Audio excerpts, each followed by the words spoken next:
उनका ताल्लुक कौम समूद नाम की कौम से था। कौम समूद बहुत ताकतवर, दौलतमंद और आलीशान घर बनाने वाली कौम थी। वे लोग पहाड़ों को काट कर महल नुमा घर बनाते और उनमें रहते थे। अल्लाह ताला ने उन्हें बहुत नेमतें दी थीं, खेती बाड़ी, बाग बगीचे और दौलत। लेकिन इसके बावजूद वो लोग अल्लाह को भूल गए थे। उन्होंने बुतों की पूजा शुरू कर दी थी। उनके दिल कठोर हो गए और उन्होंने गुमराही की राह अपनाई। अल्लाह ने अपनी रहमत से हजरत सालेह असाद को नबी बनाकर भेजा। हजरत सालेह असाद ने अपनी कौम को समझाना शुरू किया। उन्होंने कहा, ऐ मेरी कौम के लोगों, सिर्फ एक अल्लाह की इबादत करो।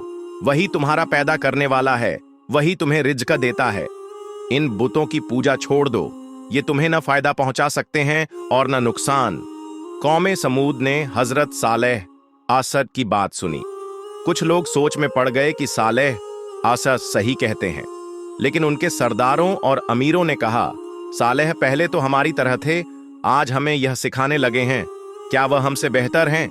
अगर ये सचमुच अल्लाह के नबी हैं तो कोई चमत्कार दिखाएं। उन्होंने एक अजीब मांग रखी। उन्होंने कहा, इस पहाड़ की चट्टान से हमारे लिए एक ऊंटनी निकालो। और उन्होंने शर्त रखी कि ऊंटनी बड़ी, तंदुरुस्त और गाभिन हो। हजरत सालेह ऐस ने दुआ की। अल्लाह ने उनकी दुआ कबूल की। चट्टान फटी और उसमें से एक बड़ी, सुंदर और गाभिन ऊंटनी निकली। यह देखकर लोग दंग रह गए। यह अल्लाह का बड़ा मौजिजा था। हजरत सालेह सारिद ने कहा, यह अल्लाह की निशानी है, इसे तकलीफ मत पहुंचाना। यह ऊंटनी अल्लाह का हक है। ऊंटनी का भी हिस्सा तय किया गया। एक दिन ऊंटनी पानी पीती और पूरी कौम उसे नहीं छेड़ती। दूसरे दिन लोग अपने जानवरों को पानी पिलाते। ऊंटनी दूध देती और उसका दूध पूरी कौम के लिए काफी होता। लोग कुछ दिन तक इस नियम का पालन करते रहे, लेकिन फिर सरदारों के दिल में नफरत पैदा हो गई। उन्होंने कहा, अगर सालेह सच में नबी हैं तो हम उन्हें चुनौती देंगे। उनमें से कुछ बदनसीब लोग आपस में मिले।